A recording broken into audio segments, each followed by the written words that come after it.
una estrella ha sido un puente crucial para la superación personal y profesional de innumerables participantes. Un ejemplo conmovedor es el de un joven con discapacidad visual de 22 años, quien en el 2011 decidió probar suerte en la tercera temporada. Con una determinación inquebrantable y un talento excepcional, Jaury Cerdas logró posicionarse como ganador, demostrando que no hay barreras insuperables cuando se tiene pasión y perseverancia. Su historia es un testimonio de poder transformador de Nace una estrella y una inspiración para todos. Muy buenos días, muy buenas tardes, muy buenas noches a todos. Como siempre, gracias por tomarse el tiempo y estar aquí con nosotros. Hoy el día de hoy, valga la redundancia, con un invitado muy especial, una persona a la que le tengo un aprecio tremendo y que para mí ha sido un verdadero ejemplo de vida. Tal vez lo recuerden por su participación en Nace una estrella hace ya unos años. Tenemos hoy con nosotros a Jaury Cerdas en Costa Rica. ¿Cómo estás, Jaury? Hola, hermano, mucho gusto estar con vos y mucho gusto estar con todas las personas que nos ven, que nos escuchan aquí hoy. Así que yo muy emocionado de estar aquí hoy con vos, muy feliz. Jaury, qué gusto tenerte por acá, hermano. Hace tiempo había tenido ganas de grabar este espacio con vos, pero por fin se nos dio. Mira, cantautor, eh, cuando yo trato con un músico, siempre tengo la misma duda. Eh, ¿En qué momento es que nace ese gusanito del arte y te vas y decís, esta tiene que ser mi vida? O sea, ¿cuál fue ese punto en tu vida cuando se dio esa revelación, por así decirlo? Bueno, desde muy pequeño siempre me gustó la música, crecí escuchando lo que de casi todo el mundo, ¿verdad? La música que escuchan en la casa, boleros y música de los 60, 70.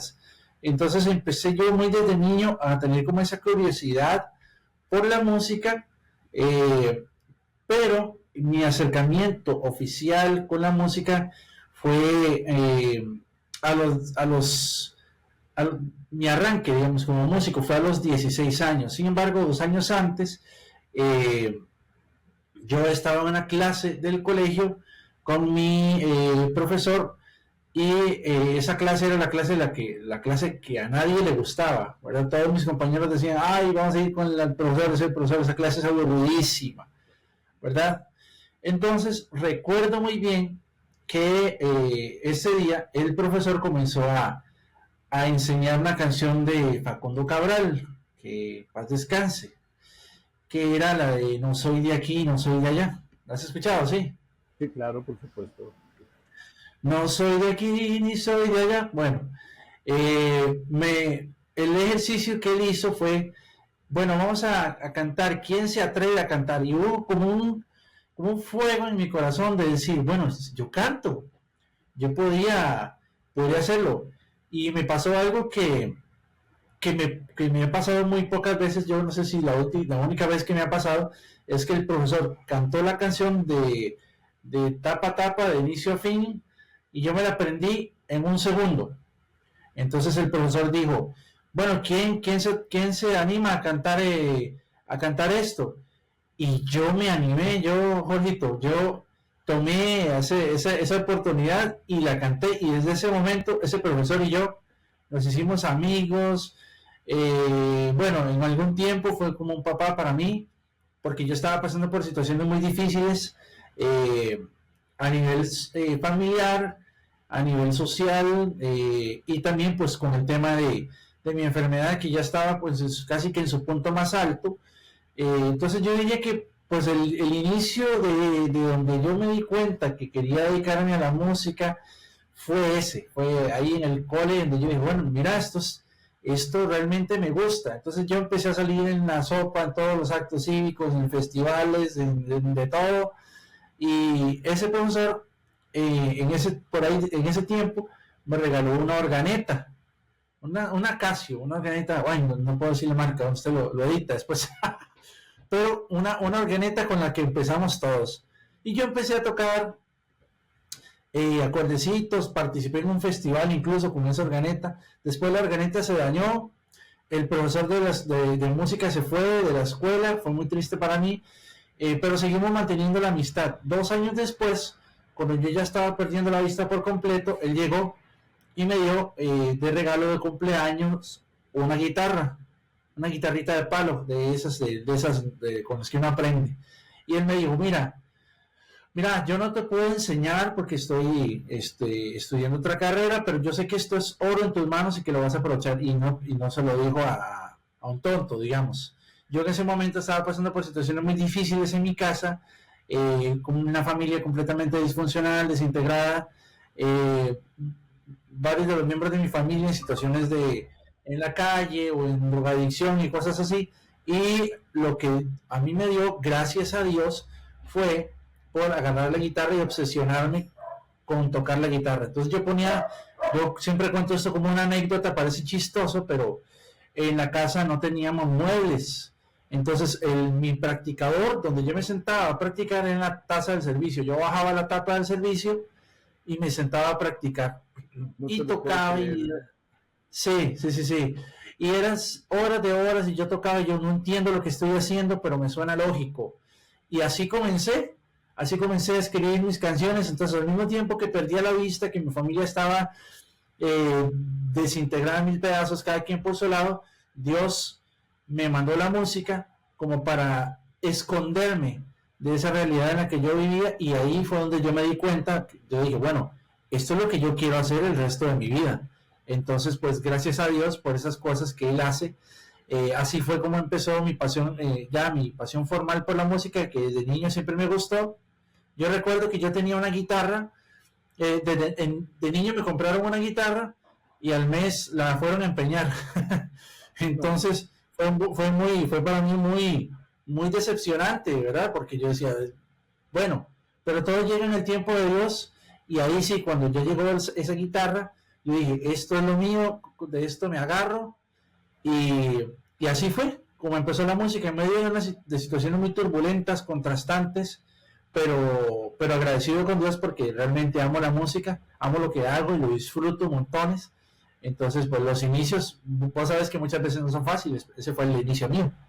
Ahora, mira, ahora que tocaste ese tema, sobre el proceso creativo, hay, desde mi punto de vista, 2 versiones. Uno que dice Balzac que inspiración es lo que todo mundo tiene, talento es lo que tiene a alguno. O sea, es algo que te sujeta, que te controla. Por el otro lado, recuerdo a Hemingway, que decía que aquel escritor que pretendiera escribir únicamente cuando estaba inspirado no pasaría a escribir 2 o 3 páginas brillantes en toda su vida. El viejo principio aquel de un 1% de inspiración, un 99% de transpiración. Entre estas 2 vertientes, ¿por cuál vas vos? Bueno, mira, me gustan las dos. No podría escoger alguna porque yo creo que todas las personas tenemos talentos, pero no todas las personas tenemos talentos en las mismas áreas, ¿verdad? Por eso hay tantos músicos ahora, ¿verdad? Famosos, perdón, ¿verdad? Pero que no tienen talento y ahí están, ¿verdad? Y por eso la música actualmente está como está. Entonces, creo que la inspiración en sí es algo que lo hemos de alguna manera romantizado mucho, porque vamos a ver, imagínate que un arquitecto solo haga una casa o un edificio cuando está inspirado, no lo contratarían nunca. Entonces yo como compositor soy como un arquitecto, ¿verdad? Soy como un ingeniero, como un arquitecto. Si por ejemplo vos me pedís una canción y me decís, la necesito para mañana y quiero que tenga esto y esto y esto, y yo me excuso en el hecho de que no tengo inspiración en ese momento, entonces no puedo, pues sí, la inspiración es parte, es una búsqueda constante, pero sobre todo por el hecho de dónde toma uno esa fuente, de dónde uno se alimenta, qué es lo que uno lee, qué es lo que uno vive, qué es lo que uno experimenta, qué es lo que uno quiere comunicar. Y creo en los dos pensamiento me gusta porque creo que, no, que el talento lo tienen algunos en un área específica. O sea, realmente talento tenemos todos, lo que hay que hacer es descubrir el talento. Y en cuanto a la inspiración, pues la inspiración es algo que es muy lindo, muy sublime, pero también es algo que se puede ejercitar, es un músculo que se puede lograr disciplinar, como los futbolistas. Ay, hoy no metí goles porque no estaba inspirado, ¿no? O sea, si es una final, hay que meter un gol con la uña, como sea. Entonces yo creo más en la persistencia, en la constancia, que en algo ahí como que simplemente bajó y me cayó el 20, que también pasa, pero en mi caso personal, hoy en la etapa en la que estoy, que soy compositor de profesión, tengo todos los días que estar escribiendo, pertenezco a una editora donde tengo que estar escribiendo y debo tener el talento que es dado por Dios, la inspiración que también es dada por Dios, pero también combinar esas dos cosas con la disciplina y con la constancia para poder lograr pues avanzar en los proyectos, porque imagínate, si me quedo esperando que me llegue la inspiración, nunca haría nada. Claro. Es muy diferente cuando trabajas un proyecto por el que te están pagando, te contrata una agencia de publicidad para desarrollar una canción para o un jingle para una marca o algo de ese tipo, y otra cosa es cuando estás creando por crear, o sea, cuando estás creando tu música para vos. Cuando estás creando vos por, por vos, o sea, ¿estás pensando en lo que estás sintiendo en ese momento o estás pensando en algo que querés transmitir a otras personas? Bueno, yo creo que el principio de todo lo que uno hace debe ser la autenticidad y la honestidad. Entonces, yo no puedo, yo no puedo trabajar en algo de lo cual yo no esté convencido. Entonces, vamos a ver, son diferentes escenarios, porque yo he hecho proyectos para todo tipo, desde marcas de comida hasta equipos de fútbol, hasta canciones cooperativas, políticas, y mi propia música, ¿verdad? Entonces yo creo que lo importante eh, a la hora de escribir cualquier cosa que uno quiera hacer es ser auténtico y disfrutarlo. O sea, yo siempre pienso, más que pensar en mí o pensar en alguien más, pienso que en lo que yo hago tiene que ser con excelencia y que de alguna manera debo comunicar un mensaje de excelencia, de coherencia, en la música que yo me dedico, que es la música cristiana. Me gusta comunicar el mensaje de la palabra de Dios, porque creo que es lo más importante, pero desde el punto de vista de las experiencias personales, porque yo siento que la gente se puede identificar. Y en el caso de las canciones, por ejemplo, para marcas y para todo esto que estabas mencionando, lo veo como un reto y no sabes lo que yo lo disfruto, porque realmente hay que tener una astucia, combinar el talento, la inspiración y la astucia para poder comunicar algo que haga ese engagement con la gente, y eso es un arte diferente, pero que también disfruto mucho. Ahora, mira, una de las cosas que a mí más me impactó cuando de conocerte fue el darme cuenta de que eres una persona invidente. Porque para ese punto yo ya tenía, y eso se los confieso a todos los que nos están viendo, tenía más o menos un año de conocerte y yo no me había dado cuenta de que eras invidente. Eso está buenísimo. O sea, sí, por más extraño que suene, o sea, yo no sabía que vos eras invidente.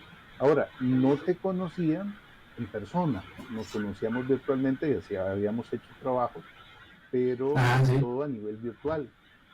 Sí. Para mí fue impactante, siempre lo recuerdo, fue en un McDonald's allá en San Pedro. Sí. Y cuando llego y te veo llegar con bastón y con tu esposa, y yo me quedo, y yo, mira, yo estaba sorprendido de que esta persona tan capaz, tan creativa, o sea, fuera invidente. O sea, yo, o sea, no sé por qué, o sea, me impactó tanto.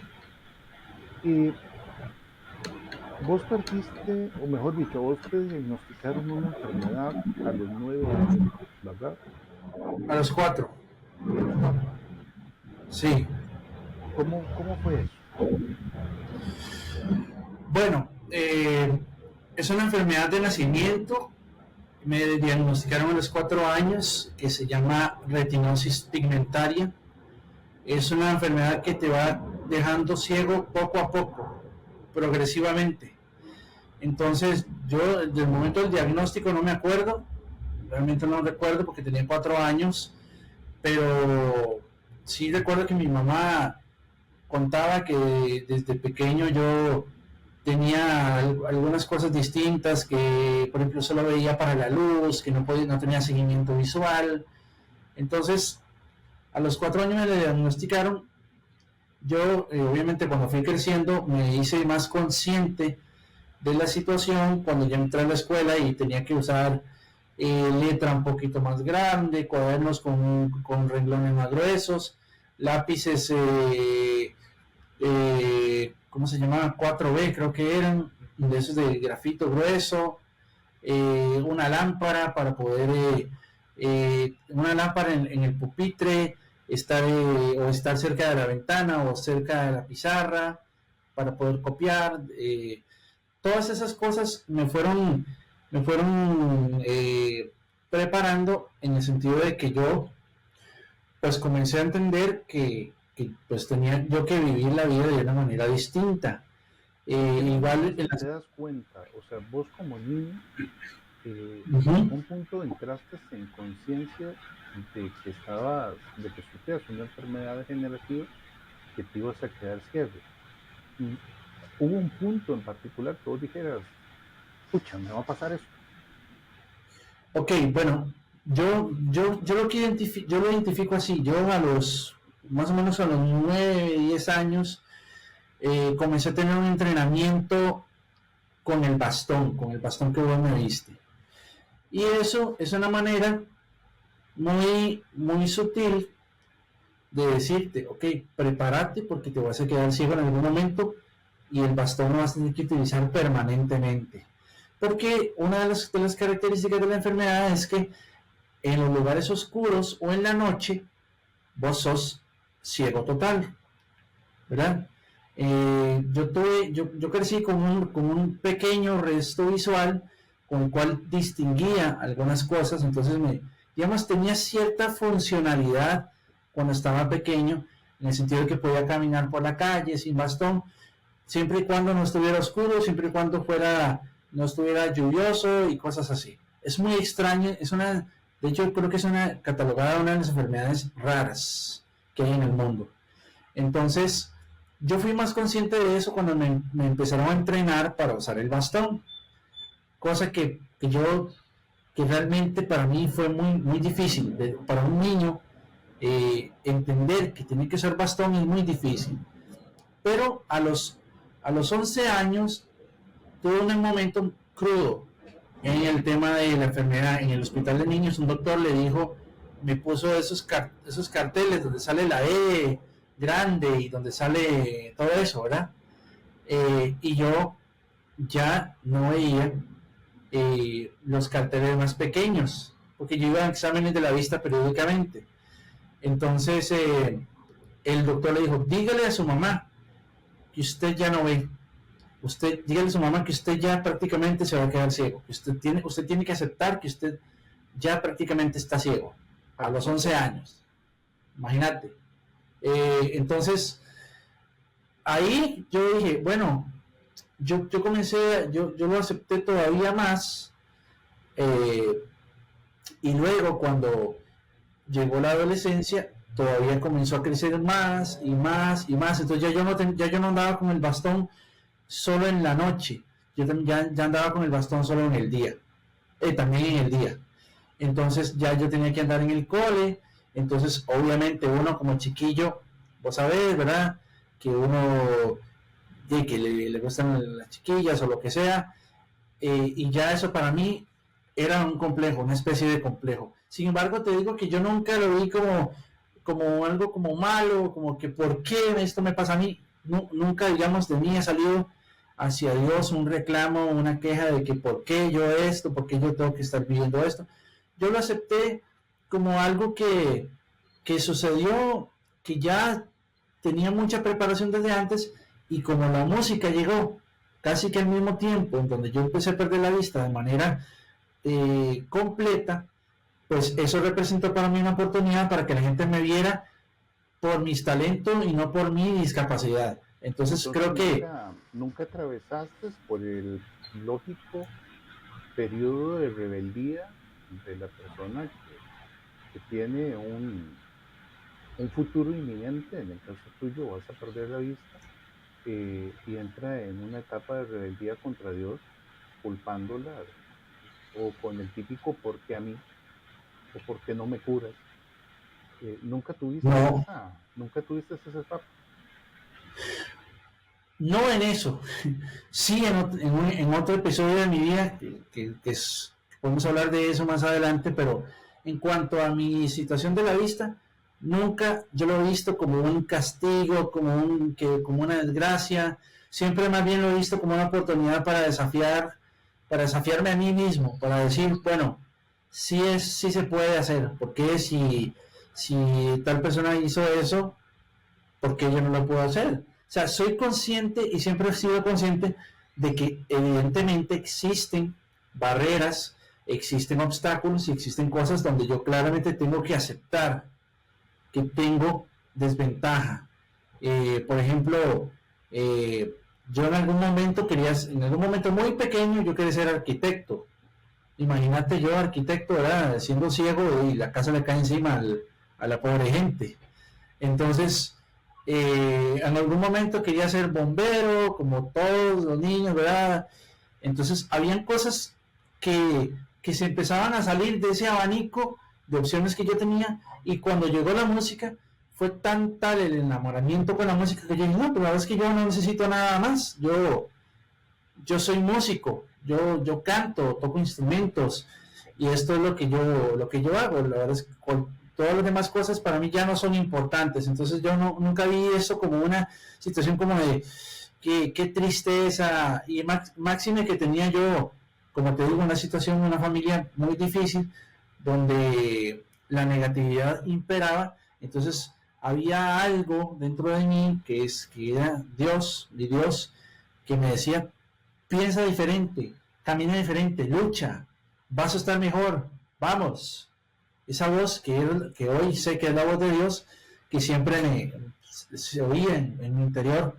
Entonces, pues en ese sentido te digo que no voy a decirte que yo estaba muerto de risa porque me iba a quedar ciego, pero Dios me hizo aceptarme y aceptar mi condición con una relativa facilidad. Una duda que yo siempre he tenido cuando estoy frente a una persona, mal dicho, una persona con discapacidad, sabemos que una discapacidad está en dos lados. Primero en la persona que la padece, y segundo en una sociedad que no comprende. ¿Vos dónde has sentido más la discapacidad? ¿En vos mismo o en la sociedad?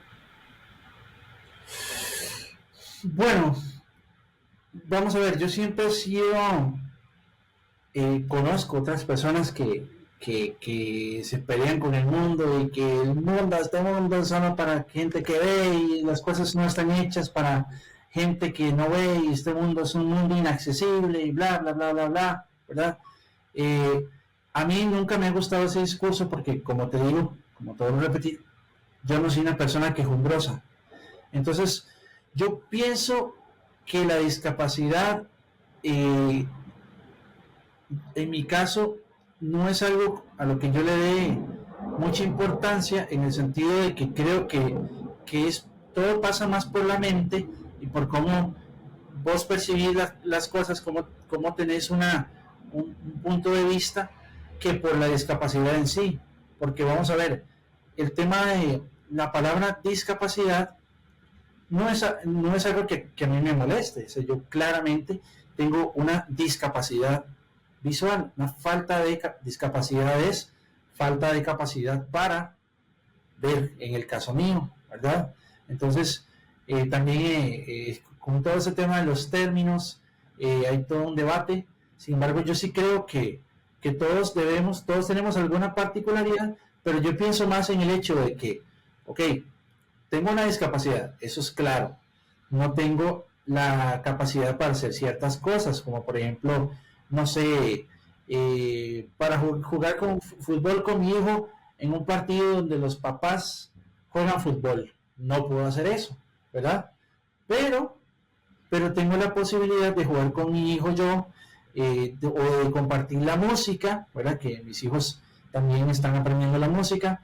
En el tema yo pienso que el tema de la sociedad es un tema donde o vos te acomodas o te acomodas. O sea, vos no puedes estar esperando que las leyes, que las cosas, siempre ayuda, obviamente, las iniciativas, pero si vos te quedas esperando a que la sociedad se acomode a vos, te vas a quedar metido en un hueco y no vas a salir de ahí.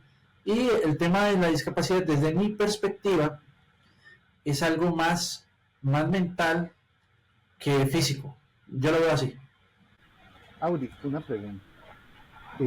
Nosotros, hablando nosotros, las personas videntes, a los que podemos ver, cuando hablamos de belleza, todo se reduce como a un tema simétrico. Una flor es hermosa por la forma de sus pétalos, o una mujer es bella por esto, o sea, todo lo reducimos a un tema visual. Vos como artista, y obviamente como ser humano, ¿cómo podrías definirme la belleza para una persona que es invidente? Bueno, es que hay muchas cosas que lamentablemente la vista te impide ver. Wow. Entonces, hay cosas que son tan, vamos a ver, la vista es muy limitante en unos aspectos, porque obviamente yo no te digo que yo me moriría por ver un atardecer como los atardeceres de Guanacaste, por supuesto que me moriría de ganas por ver cómo es, ¿verdad? Pero la vista es muy limitante, y más en un mundo tan estereotipado y con tantos como valores de lo que es la belleza que cambian cada cierto tiempo, que la misma vista te impide ver lo verdaderamente bello de una persona.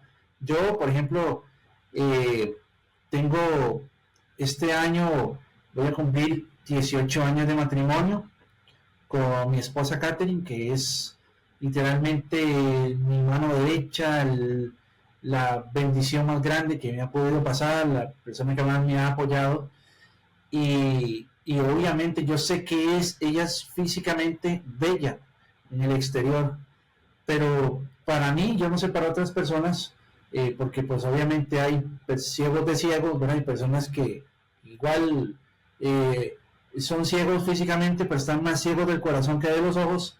Yo pienso que la belleza está en saber detectar lo que es la belleza. Para mí la belleza, por ejemplo, de mi esposa está en su olor, el olor de su perfume, el olor de su cabello, la textura de su pelo, lo lindo de su voz, del tono de su voz, la personalidad que ella tiene, que es graciosa, que es extrovertida, que es franca, solidaria, que es tenaz, luchadora.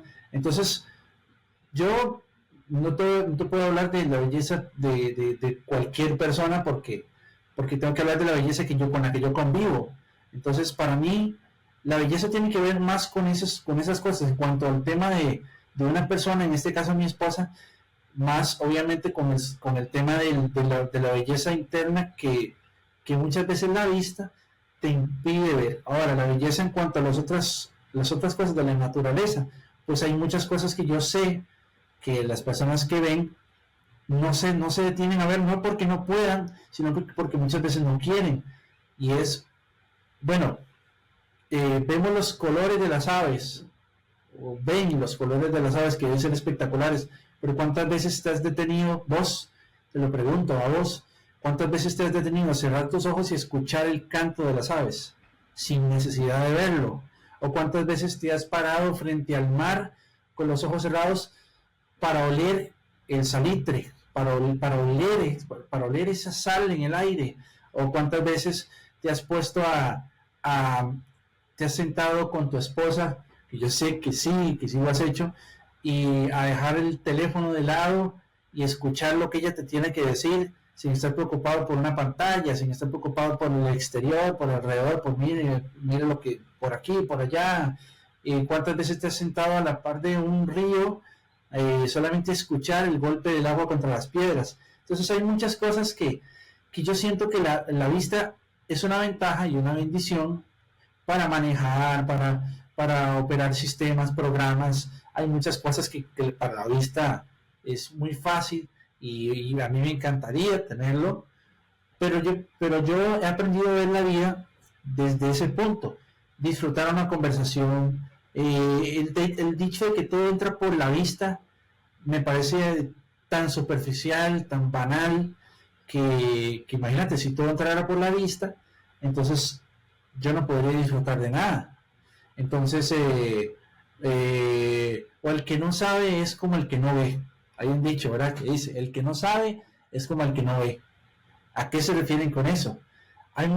Es mejor muchas veces no ver, porque si no ves, el ser ciego, esa oscuridad te impide contaminarte con las cosas que los demás saben por montones.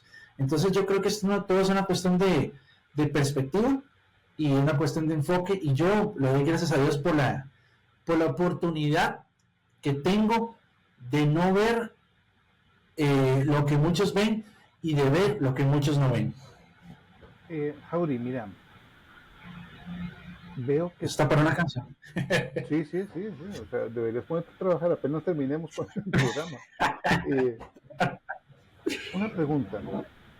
Veo que has tenido una posición bastante positiva, por así decirlo, a lo largo de tu vida con respecto a tu situación como no vidente. Entonces, desde ese mismo punto de vista positivo, te hago una pregunta. ¿Qué es lo que sientes que la ceguera le ha dado a tu vida? Bueno, te lo he venido diciendo, ¿verdad? Me ha dado la oportunidad de tener acceso a un mundo que no estoy seguro si tendrías acceso a ese mundo si viera. Probablemente si vea, cambie de opinión, ¿verdad? O tal vez tenga los dos, que sería muy lindo, ¿verdad? También.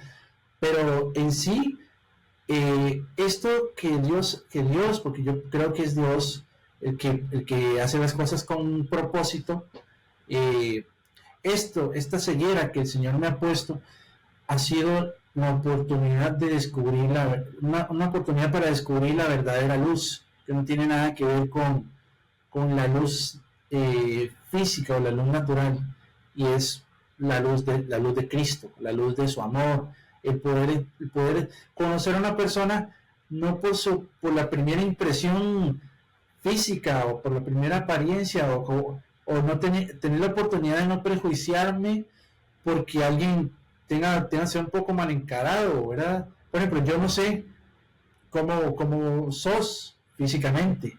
Yo tengo como una idea de cómo sos, más o menos. Es quien sos vos en realidad, tu franqueza, tu cordialidad, sos alegre, sos buena gente. Entonces, creo que la ceguera me ha permitido conocer más a fondo, primero, a mi Señor Jesucristo, y segundo, me ha permitido conocer más a fondo a las demás personas, porque sí o sí me tengo que acercar para conocerte. sí o sí tengo que hablarte para saber quién sos y cómo sos. Y verdaderamente poder descubrir lo que hay debajo de la capa de la piel es algo que yo lo veo como una habilidad dada por Dios y estoy feliz con eso. Dentro de muchas familias existe ese prejuicio de si se me dedica, o sea, si se me hace músico, fracasó. Sí. En la familia tuya, ¿cómo fue? ¿Estuvo esta percepción también de que tenías que dedicarte a otra cosa? O sea, ¿cómo fue la reacción de tu familia cuando decidiste hacerte músico? O cuando les dijiste, quiero dedicarme a la música. Bueno, vamos a ver, el tema de mi familia es un tema complicado porque yo desde muy pequeño empecé a distanciarme de mi mamá, ¿verdad? A distanciarme de mi mamá por el mundo, ella vivía en su propio mundo, y bueno, mi papá también vivía en su propio mundo, mi papá adoptivo. Entonces yo he aprendido, yo he tenido que tomar muchas decisiones solamente con la voz de Dios. Digamos, por ejemplo, en cuanto a mi familia se refiere, pues nunca dijeron nada, nunca, lo digo porque me lo estás preguntando, ¿verdad? Nunca fue para ellos importante a lo que yo me dedicara, lamentablemente, ¿verdad? Por eso te decía que mi contexto familiar es un poco difícil. Yo hasta la fecha, digamos, me dedico a lo que me dedico y yo en lo que he logrado he recibido un poco o prácticamente ninguna felicitación de parte de mi familia. Entonces, yo desde muy pequeño tuve que hacer mi propia familia, ¿verdad? Que es mi esposa, desde muy pequeño no, desde muy joven, que es mi esposa, mis suegros, que son como dos padres para mí, mi cuñado. Entonces, ellos siempre me han dicho, mi suegra hasta la fecha tiene todos los recortes de todos los periódicos, de todas las cosas que yo he hecho, ella las tiene ahí en una colección, ¿verdad? Se supone que debe ser la madre de uno la que tenga eso, pero Dios es bueno. Y en sí, pues yo nunca tuve como una guía de, mira, estudia esto, quiero que te dediques a esto, te aconsejo en esto, porque pues lamentablemente desde muy joven yo tuve ausencia total de padres, entonces tuve que descubrir eso solo, por decirlo así de alguna manera, y obviamente cuando llega mi esposa a mi vida, pues somos el complemento perfecto, ¿verdad? Porque ella vio todo lo que nadie había visto nunca en mí, todas esas capacidades. Entonces, que llegó, se conocieron. Nosotros nos conocimos cuando yo tenía, ya de manera oficial, cuando yo tenía 18 años. Ah, son muy joven. Sí, jovencísimo. Sí, o sea, porque a los 16 me dijiste que conociste a la música y 2 años después la conociste a ella. De 16 años conocí a la música y 18 conocí a la musa. Tu musa. Genial. Y por lo que me dice, ella, su familia básicamente te adopta como un nuevo hijo. Ustedes pasan por este proceso de que primero fueron amigos, después aminovios y después se formalizaron. ¿Cómo fue ese proceso? Decimos. Bueno, es un proceso ahí un poquito, ¿verdad?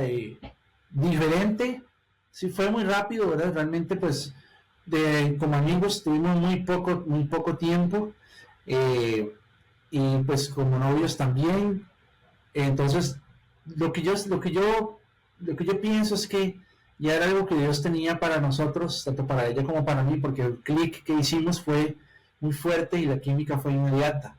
Entonces, en cuestión de, yo te digo que en cuestión de 1 año y medio, ya de conocernos y de andar, ya estábamos casados, imagínate. Entonces, éramos muy jóvenes, estábamos un poco locos, siempre decimos, ¿verdad? Pero hasta el día de hoy, pues ya tenemos casi 20 años de estar juntos, casi, bueno, 18 años de casados, tenemos 2 hijos, y es una bendición porque, como te digo, la familia, digamos, mi suegra, mi suegro, mi cuñado, me aman. Entonces, pues encontré en ellos esa parte que en algún momento dejó de estar en mi vida, y así fue, como todo se dio muy rápido, pero ha perdurado a través del tiempo. Hay muchos amigos que me dicen, ¿cómo ustedes, yo y los amigos que todavía están juntos?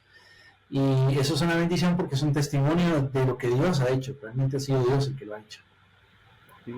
¿Le resientes algo a tus padres? Bueno, vamos a ver.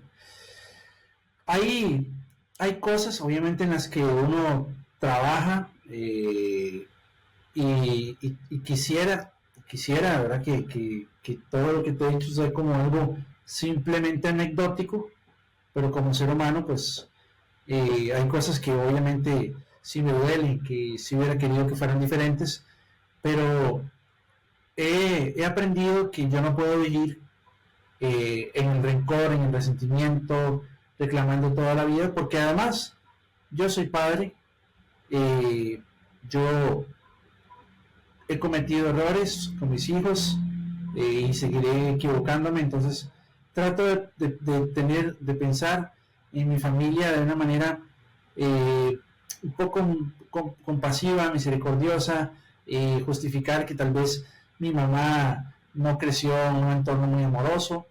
Mis hermanos obviamente también son pues víctimas colaterales de toda la situación. Entonces, pues lo que yo he optado es por mantener una relación cordial con mi familia, pero enfocado en mi propio proyecto, ¿verdad? Hasta la misma palabra dice, dejará al hombre a su padre y a su madre y se unirá a su esposa y los dos serán una sola carne. Entonces cuando vos tenés ya un proyecto con tu esposa, no es una cuestión como de resentimiento ni que no me importa mi familia. Lo veo más como un llamado de Dios. Dios me está llamando que ya tuviste este pasado, pero este es tu presente y tienes que caminar en el futuro. Entonces así es como yo lo veo. Bien, yo conocí al Jaurim profesional, al cantautor, al que ya estaba formado. Sí. Sí. Sin embargo, me dices que te casaste muy joven, a los 18 años, eso es 19, 1 o 2 años después de haber salido del colegio. ¿Cuál fue tu primer trabajo? Porque no creo que haya sido cantautor así recién saliendo del colegio. ¿O cómo fue esto? O sea, ¿cuál fue tu primera experiencia laboral? O sea, ¿cómo te ganaste la vida para poder dar ese paso y casarte? Bueno, es todo un tema porque realmente yo conocí a mi esposa en la peor etapa de mi vida. La peor etapa de mi vida, yo no tenía trabajo, por eso te digo que estábamos locos los dos. Ella estaba más loca que yo, por supuesto, pero yo no tenía trabajo. Yo, lamentablemente, a mis 18 años, había llegado hasta 10º del colegio, me tuve que salir por muchas razones, ¿verdad? Tenía que ver con todo este ambiente de riesgo social en el que yo viví. Entonces, pues los primeros meses para mi esposa fueron muy difíciles, porque ella me dijo, yo voy a encargarme de usted, pero usted estudie, termine de estudiar.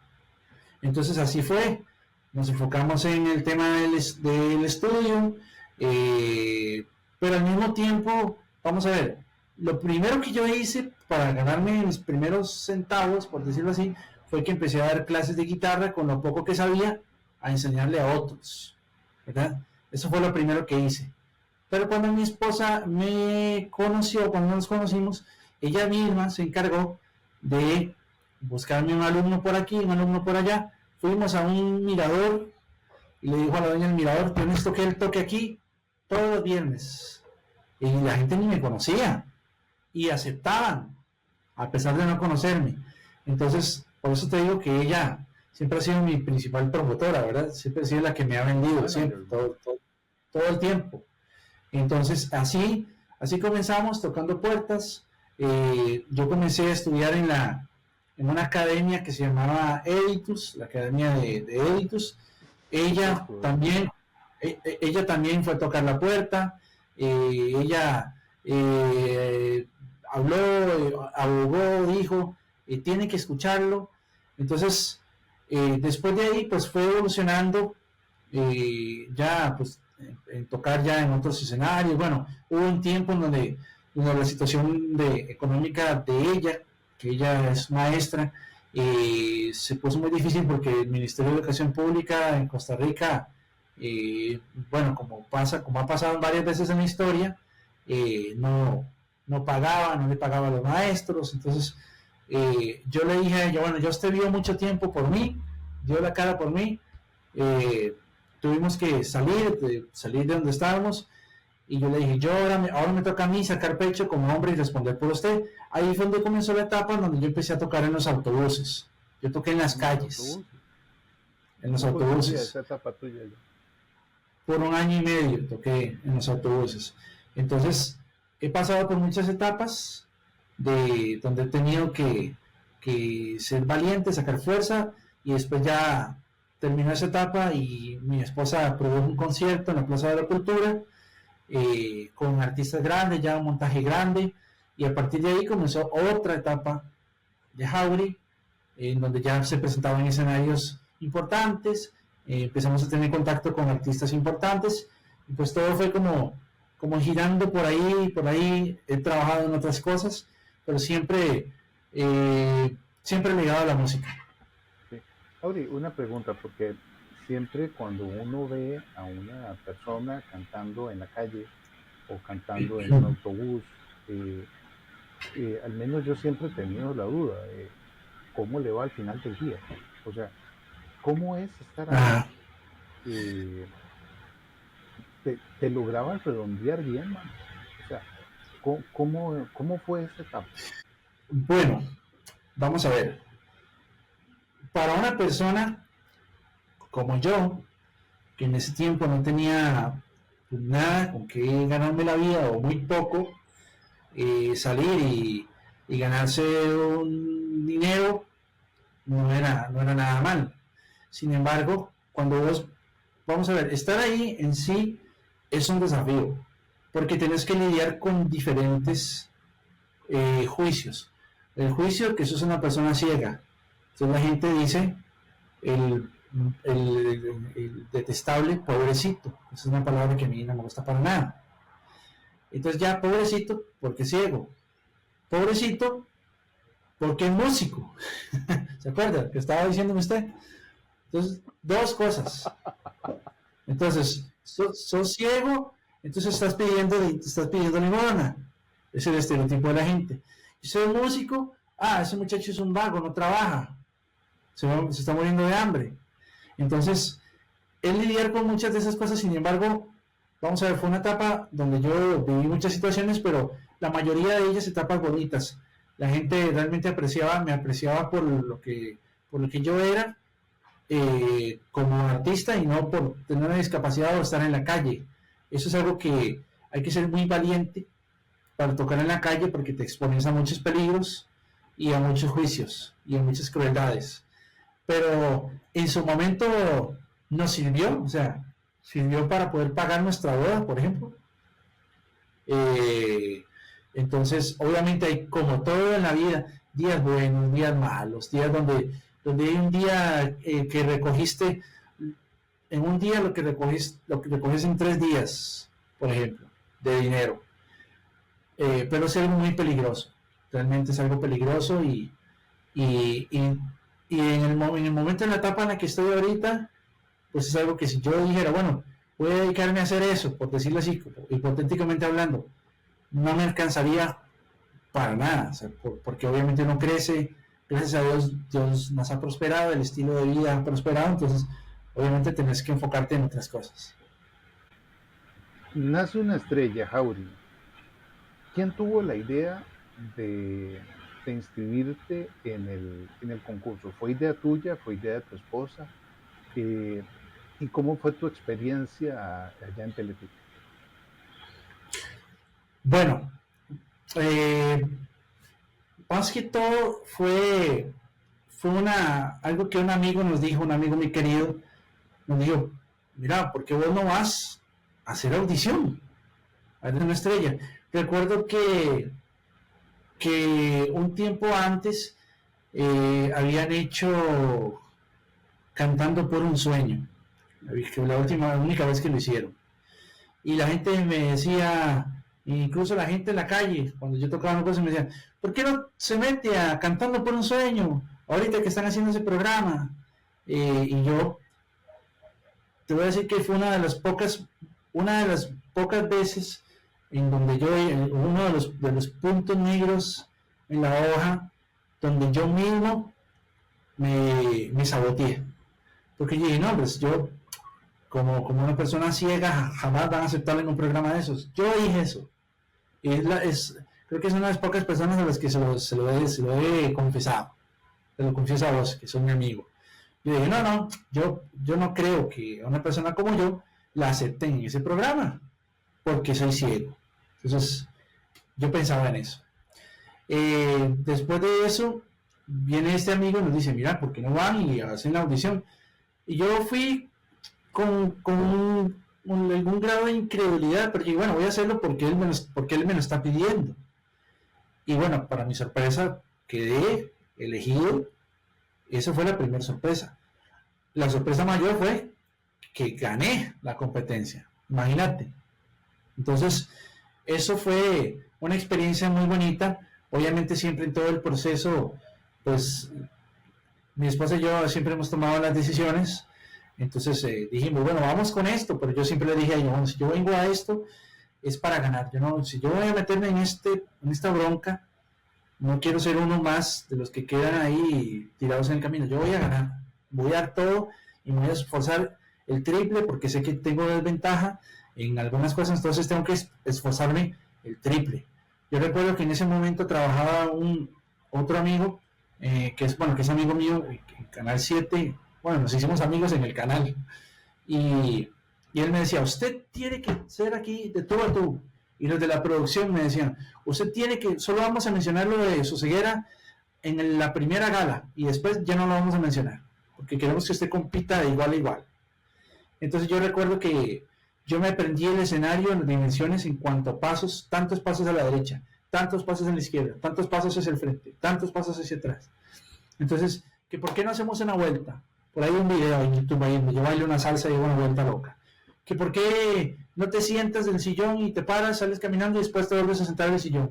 Que ¿por qué no subís escaleras y bajas escaleras? Que vamos a bailar con coreógrafas. Entonces, yo siempre quería demostrar que la discapacidad era algo irrelevante, en mi caso, porque tenía talento suficiente para poder competir contra los otros. Entonces fue una experiencia muy bonita, de mucho crecimiento, muy enriquecedora, y obviamente es algo que te hace crecer en muchas áreas, y realmente fue muy estresante, porque sí, pues a ver si vas a salir eliminado o no, aunque yo siempre estuve en el primer lugar de la gente y nunca tuve que ir a ninguna nominación de esas que hacen para eliminar, pero sí se convive con el estrés y también con la popularidad del momento, ¿no? De salir y la gente te saluda en la calle y todo eso, ¿verdad? Eso después, en algún momento en mi vida, pues más bien fue algo que yo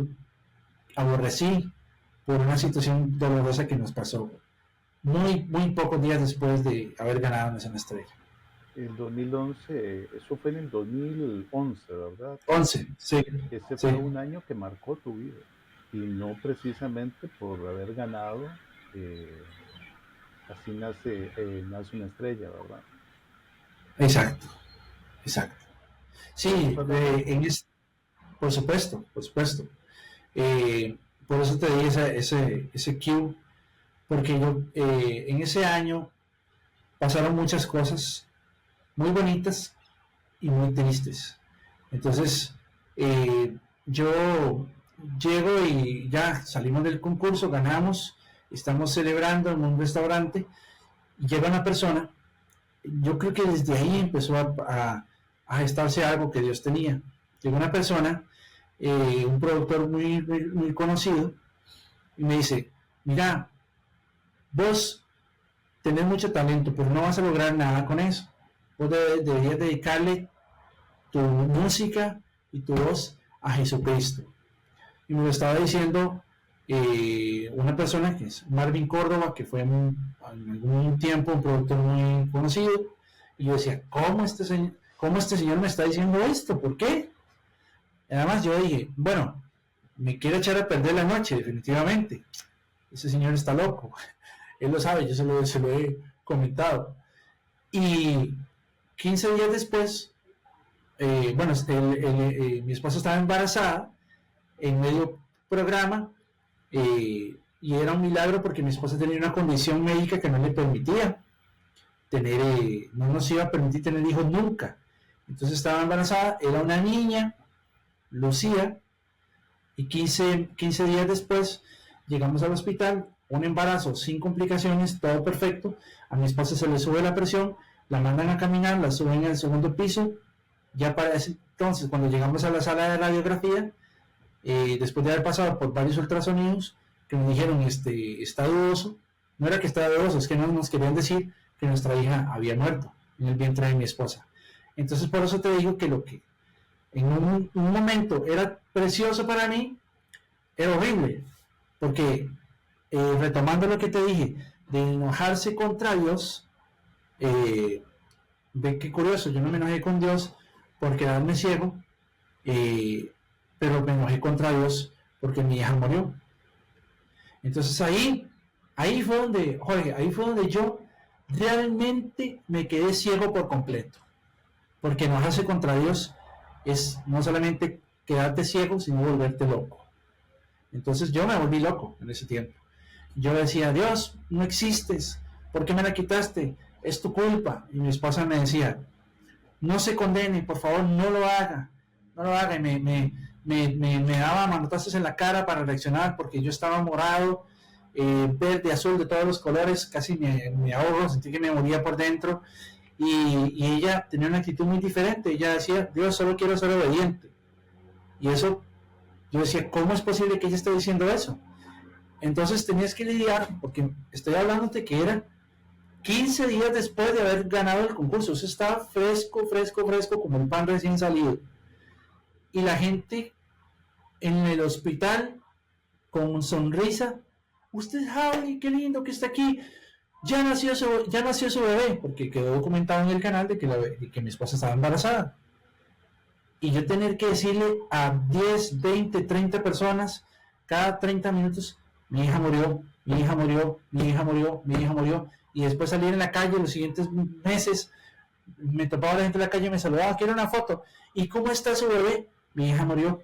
Porque salió en algún periódico por ahí, pero no fue algo como de lo que la gente se dio cuenta. Entonces, eso que para mí yo había construido, se convirtió en una pesadilla.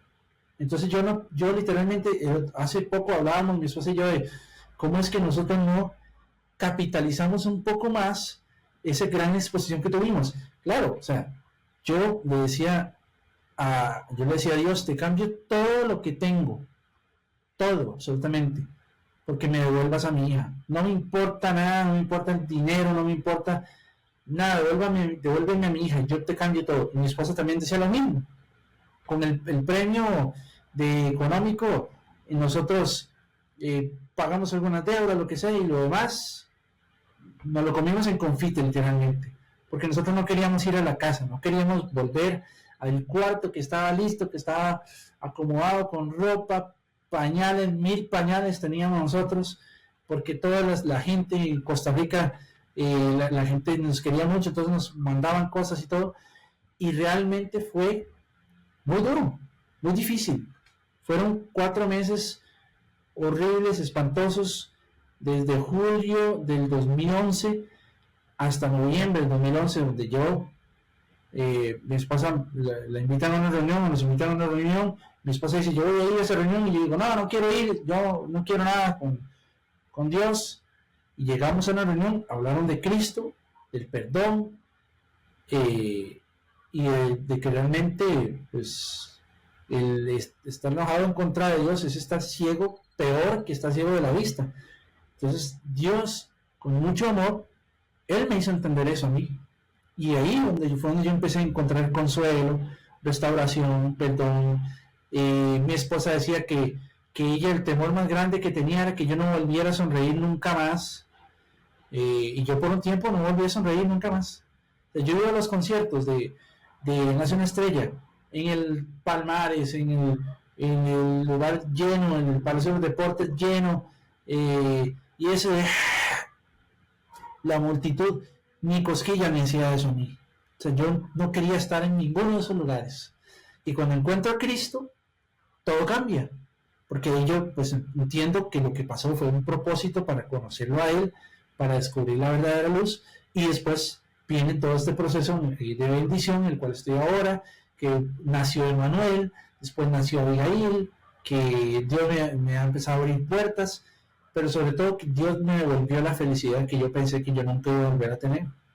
Entonces, es difícil perder un hijo, es complicado, vos lo sabés perfectamente, y eso fue lo que, y así fue. Fue algo como que un disfrute fugaz, como una estrella fugaz, esos logros, cuando pierdes un hijo. Hay un dicho que dice, ¿verdad?, que el que pierde una esposa es viudo, o la esposa es viudo, que el que pierde un padre es huérfano, pero no hay nombre para el que pierde un hijo, porque es un dolor que no tiene nombre, definitivamente. Entonces, sin embargo, Dios es bueno, y pude salir adelante por conocer a Jesucristo, y hoy doy testimonio de eso como algo que obviamente lo recuerdo con cautela. No es algo con lo que yo me guste hablar mucho, pero cuando lo hablo desde la gratitud, y ahí es donde eso es la mejor medicina para salir de un dolor como el de perder un hijo, es Jesucristo. Es la única manera. Yo no he encontrado otra manera. Tal vez otra persona dirá, sí, hay otra manera de autoayuda, meditación, lo que sea. Para mí la respuesta es Jesucristo. Y así fue como yo. Por eso te digo que fue un momento bonito y horrible al mismo tiempo. Y hay otro punto de giro también en tu vida, y es una faceta que probablemente los que te recuerdan de Nace una Estrella no conocen, y es cuando entras a Sendas, creo que es, ¿verdad? Sí. ¿Cómo fue ese? Porque siento que ese fue otro salto al vacío como el de Nace una Estrella. ¿Cómo fue eso? Bueno, eso fue muy lindo porque, pues sabes que en la pandemia estábamos todos encerrados, ahí uno volviéndose loco, tanto encierro,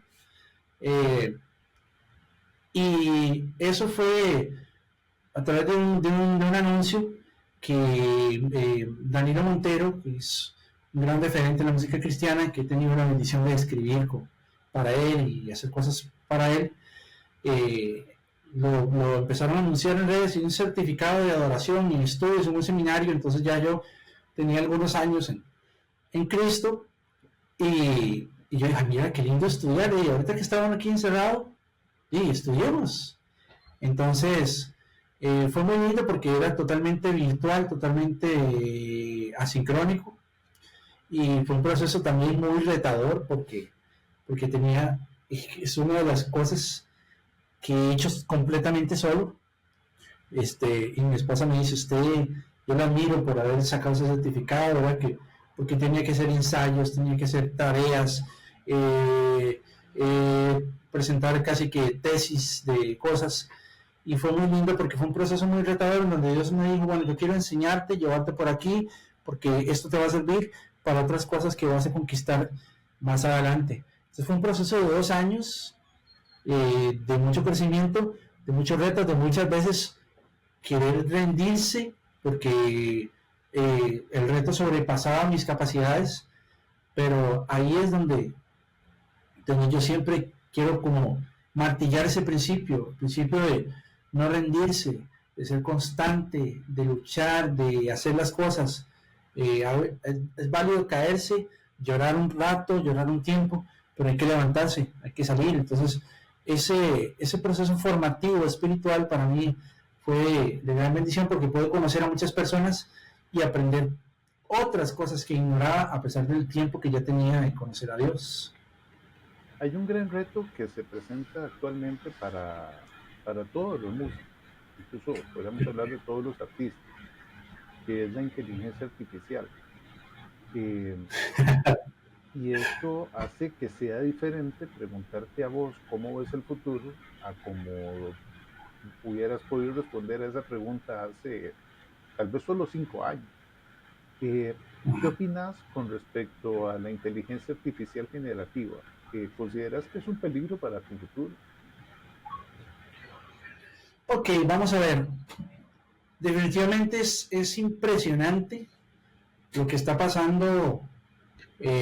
No tiene precedentes y jamás se imaginó o se soñó uno ver lo que está viendo, como en cuestión de segundos, tienes una canción completamente producida, arreglada, con letra, con música, con cantante, en segundos, algo que tomaba meses, ahora se puede hacer en segundos. Sin embargo, yo no veo amenaza en cuanto a esto, porque es algo con lo que tenemos que convivir. Entonces, he tenido discusión, digamos, debate, decirlo así, con algunos músicos, productores, programadores, y la conclusión a la que he llegado es que hay que sacarle provecho a la inteligencia artificial, en el sentido de que hay muchas tareas que se simplifican en cuanto a la música, pero sí creo que todavía, de momento, yo no sé cómo irá evolucionando esto, la inteligencia artificial no ha logrado captar esa sensibilidad, esa imperfección humana, y más bien todo es demasiado perfecto. Entonces, la manera en la que nosotros podemos, de alguna manera, como aguantar el chaparrón, es haciendo cosas auténticas, haciendo cosas que se alejen de todo ese tipo de presión del sistema, y ser inteligentes. O sea, la inteligencia artificial, hay un amigo mío que dice, ¿cómo le gano la batalla a la inteligencia artificial? Apague la compu. Entonces, y punto, ya. Entonces, aquí el punto es, sí es algo peligroso, porque realmente es algo peligroso, pero creo que es ventajoso si uno le encuentra la manera de buscarle cómo hacerlo.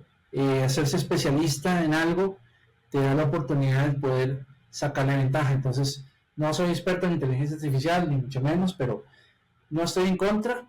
Creo que hay cosas que sí hay que cuidar, hay que filtrar, sobre todo los derechos de propiedad intelectual. Es algo que se ha puesto en peligro muy últimamente, pero creo que el ser auténtico, de único que Dios nos ha dado, es incopiable. Entonces, por más que quieran imitarlo, nunca lo van a poder lograr. Entonces, yo no lo veo como una amenaza, lo veo como una herramienta más, lo veo yo. Me nace una pregunta. Eres una persona creyente, cristiana, y eres ¿Sí? un artista. ¿Sí? ¿Qué punto o qué factor ocupa el alma dentro de la creación artística? Una computadora no tiene alma. Entonces, la pregunta, ¿podrá una computadora superar la capacidad creativa de un ser humano en ese sentido? Vamos a ver.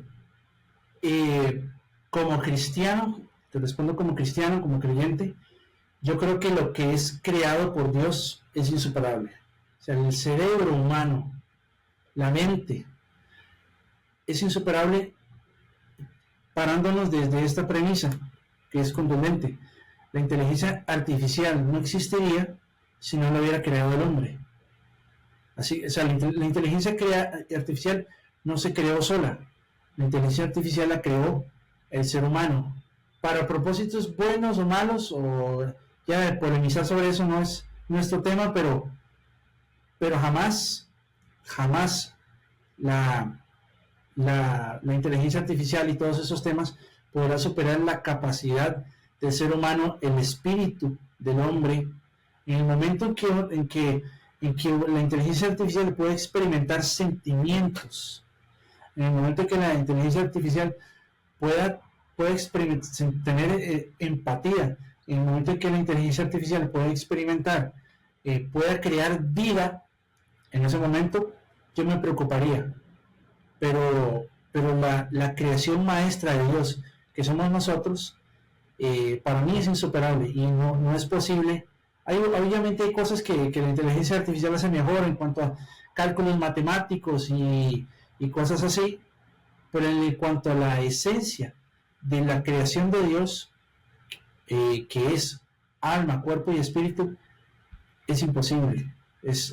Hay como que sacudirnos de eso y de una vez por todas de entender, ok, nosotros somos, para los que somos creyentes, claro, ¿verdad? Nosotros somos tres en uno, así como Dios es Padre, Hijo y Espíritu Santo, nosotros somos alma, cuerpo y espíritu. ¿Cómo vas a meter el alma en una computadora? Es imposible.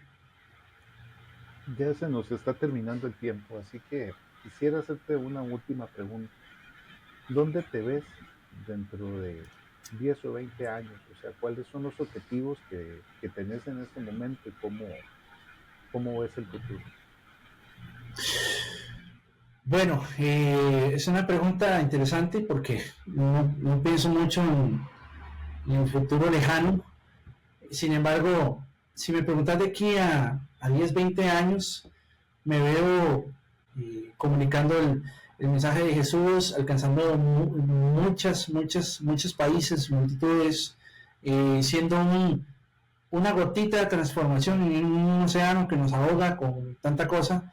Y obviamente me veo como un hombre de familia, con nietos, siendo feliz, disfrutando con mi esposa, y obviamente con muchos logros, premios, reconocimientos que yo sé que van a venir porque pues intencionalmente estoy en ese momento trabajando en caminar hacia esa dirección. Entonces, sobre todo me veo como una persona que logró impactar a la sociedad con el mensaje de Jesucristo de aquí a unos 20 años, como una persona, como por decir, no sé, es un poco osado, ¿verdad? Pero tal vez un Marcos Witt o un Billy Graham, una persona que la gente recuerde por decir, esta persona fue un referente, un punto de lanza para evangelizar. Así me veo.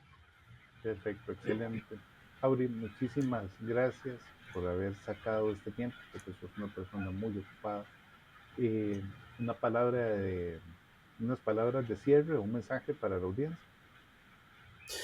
Bueno, recordarles que Cristo los ama, que los está buscando y que Él está interesado en transformar sus vidas y que sea lo que sea el obstáculo que se presente, no se vale rendirse. Rendirse no es una excusa ni es una opción. Así que para adelante, creyendo en el Señor que todo es posible aquel que cree y esforzándose por lo que uno quiere, que es lo más importante. Y lo que a mí más me gusta decir es, sea usted mismo, sea auténtico, porque el mundo necesita gente auténtica, gente honesta, gente que no se acomode a una posición por caer bien, sino, este soy yo y quiero que me conozcan. Entonces, eso sería. Excelente. Muchísimas gracias de nuevo, mis amigos, mis amigas. También gracias a ustedes. Vean, les voy a confesar algo. Ustedes tal vez han notado que siempre los episodios de nosotros tienen un título y un subtítulo. Yo no había logrado determinar cuál era el título y el subtítulo de este episodio. Siempre los tenemos desde antes. O sea, De hecho, hay un anuncio en la página que dice cuál es el siguiente, cuál es la siguiente grabación. En este caso no la tenía. Pero escuchando a Jauri, ya tengo cuál es el título que va a tener este episodio y lo comparto con ustedes ahora. Y va a ser El poder de lo invisible. Jauri, muchísimas gracias. Lindo. Igual gracias a todos ustedes y nos vemos en el próximo episodio. Hasta luego.